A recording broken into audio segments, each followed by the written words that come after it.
huge amount of carbon sink occurs below the waterline on all of the biofilms and microbes, as it does in soils, and in particular in the wet soils and irrigated soils that can sustain a healthy soil biome. So, I mean, we've approached water cycle management from a human perspective initially. How do we make cities nice to live in, cool, and healthy? But we're starting to understand the impact of that as a carbon sink as well. I'll keep moving.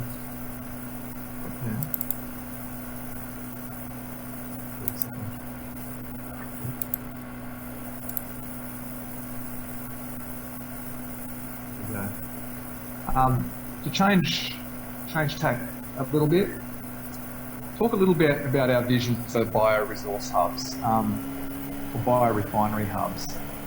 So I'll unpack this diagram. I'm sure you've been around circular economy, but you've probably seen similar diagrams about what this is intending to show is really the potential that you get from putting together wastewater management and organic waste management.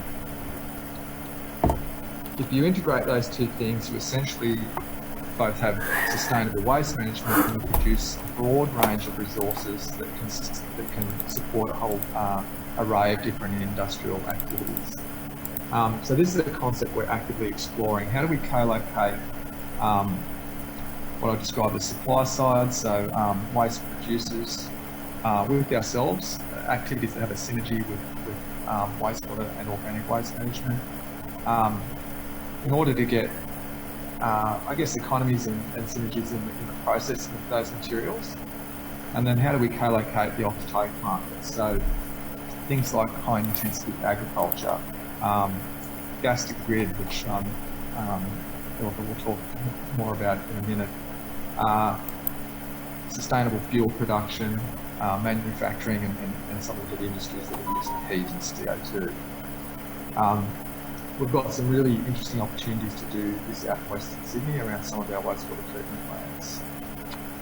One of those models that we're actively exploring, and we've started this work initially with New South Wales Government, we've been looking at establishing a protected cropping industry in Western Sydney to offset some of the vegetable production that's being displaced by housing. What we were sort of charged to do here was look at how sustainable, how circular could these agricultural systems be. And what we've found is that if you take biomass in for biomethane production to produce heat and CO2, they're big inputs into a glasshouse operation. We can provide recycled water. We can potentially harvest and put some of the nutrients back into the system as well. You get very close to being a fully closed system. So it presents a pretty compelling commercial case for industry and to ourselves, and can bring food production much closer to the market, which is another big factor. One of the other models we're considering is, again, focusing on organic waste processing into bioenergy.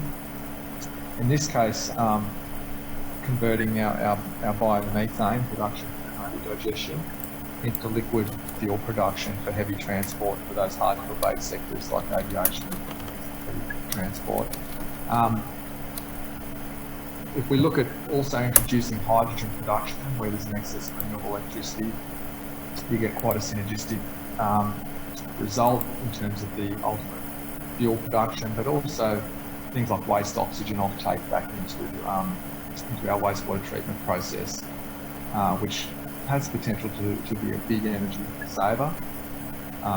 Sydney Water is a big energy user, and probably 25% of our energy consumption comes from aerating our wastewater treatment processes.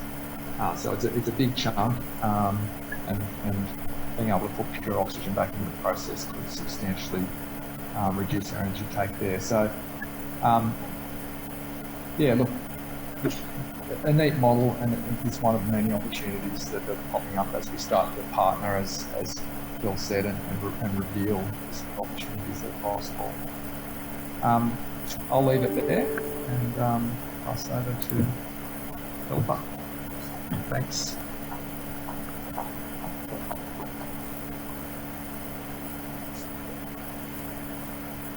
Hi everyone, so my name is Philippa Minton and I'm from Gemini.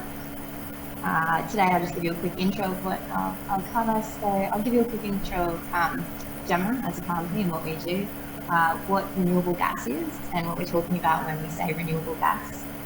And then I'll go into the project we're doing with, in partnership with Sydney Water and Arena in Malabar.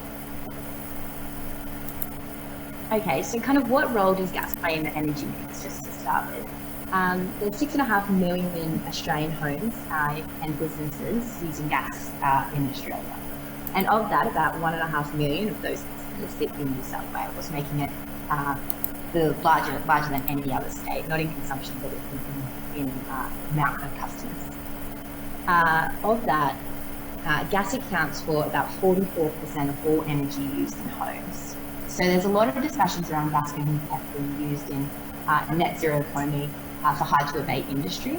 But also I think, and we think at Gemini that keeping gas in the mix and decarbonising using both the gas network and the electricity network is the cheapest and fastest way to decarbonise our energy system as a whole.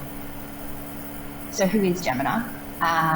We are not a gas producer and we're not a gas retailer.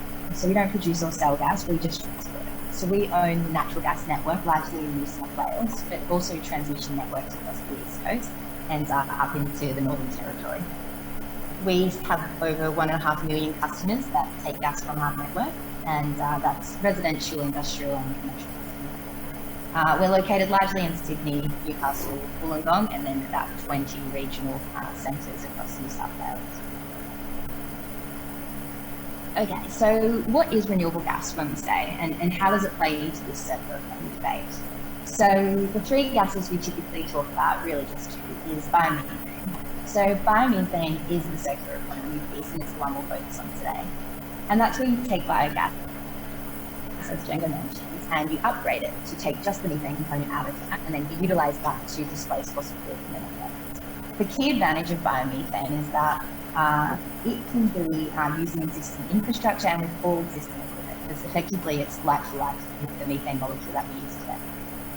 The second renewable gas that we talk about is green hydrogen. So I think green hydrogen has a much bigger audience, and I think most people probably understand that that's where you take water, you have an electrolyzer typically to make green hydrogen, which splits water into its components, oxygen and hydrogen, and then the hydrogen can be blended into the network. Us at Gemini, we've got a project in Western Sydney, an electrolyzer project, which is taking green hydrogen, blending it into the Western Sydney network up to around 2% right now.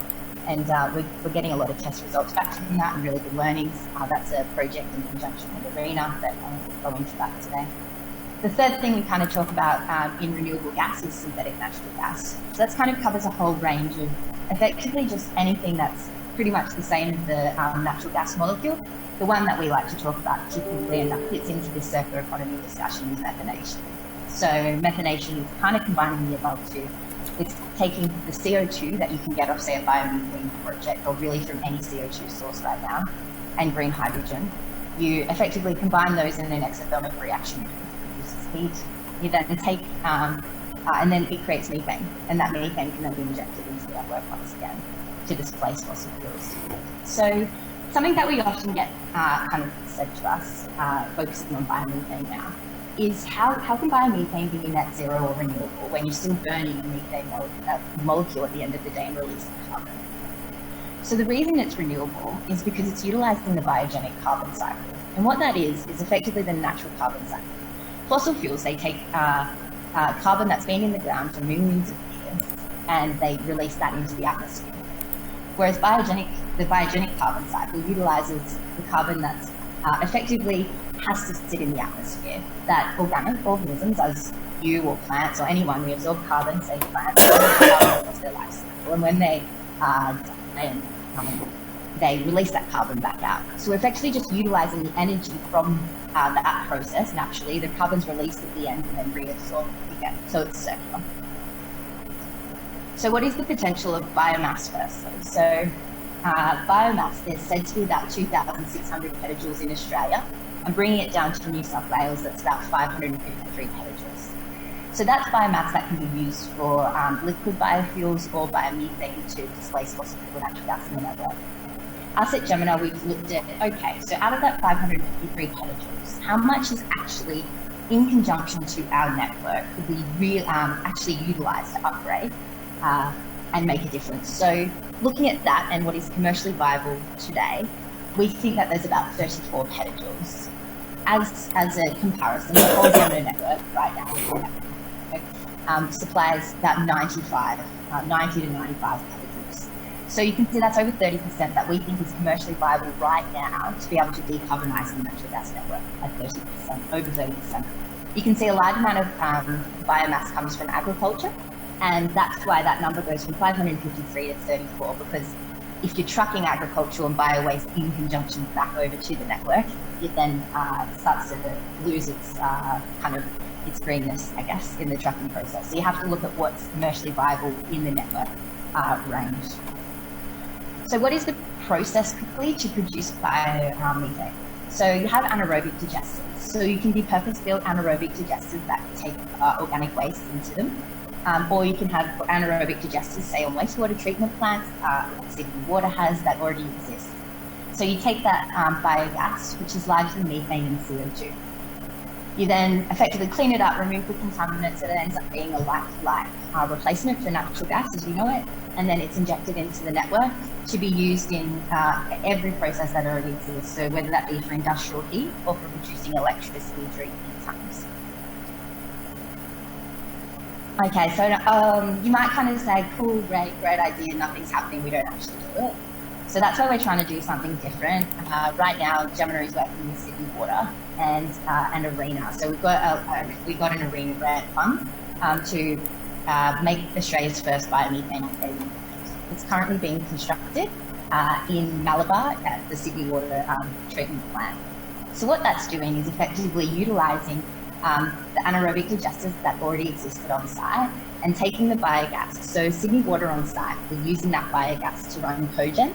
They're still doing that. Cogen is when you produce electricity and heat using a biogas. So they're still doing that, but there was also a portion of that biogas that was being flared, and that's very common practice across wastewater treatment plants and across landfill sites right now. You actually get ACCUs for flaring, and we say, don't flare the gas, let's put it into the network, and you still end up burning it and releasing it as CO2 instead of methane, which is beneficial. But it gets utilised as an energy source first. So that flared gas is being repurposed to go through the plant that we're currently building, the upgrading plant, and then injected into the natural gas. The project that we're doing is about 95 terajoules, so it's not big because it's effectively a pilot project. But what that equates to is 5,000 tonnes of CO2 evaded, which is the same as taking 2,300 cars off the road. As part of that project, we're also piloting, it's the pilot project for the Green Power Renewable Gas Certification Scheme. So one of the big things to note is that currently biomethane is utilised in networks all across Europe and America and in Asia and China, but in Australia we don't have any government policy that kind of supports it. So one thing that we want and we're doing with this project is to demonstrate renewable gas certificates. So what they'll do is create an auditable process to ensure the carbon accounting is correct and that those and that the molecules that are going into the network are renewable and carbon neutral, and those certificates can be purchased by end users to decarbonise their processes, whatever that be. So that's an important kind of framework. We're hoping that's a New South Wales government kind of based framework, and we're hoping that in time that will be taken by the federal government to then be able to be upscaled to be a national program instead of just a state-based program. So I'm not sure if I've got engineers in the room, but I thought process flow might be somewhat interesting for some people. Sorry, so effectively this is an overview of the project. I don't have any photos, it's just being built. So in time, Q1 next year, we could it running and injecting into the network. So the big green dome, that's the biodome. Effectively what that's used for is to ensure the composition of the gas that's going through the process, the upgrading process, is uniform. So it gives us uniform flow, but it also gives us uniform composition. So it then feeds into the upgrading facility. We're using membrane technology. There's a few different technologies you can use for upgraders. The membrane pretty much just removes the CO2. You then also remove siloxanes and sulfates, and then you end up with pretty much the methane molecule that's injected back into the existing Gemini network. So yeah, it's an overview of the project and biomethane. I'll now pass to Marianne from Boral.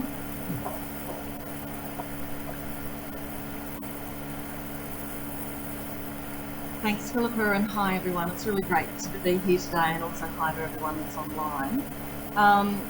So I'm going to talk to you about what Boral's up to in relation to our circular economy activities and also decarbonisation. There we go.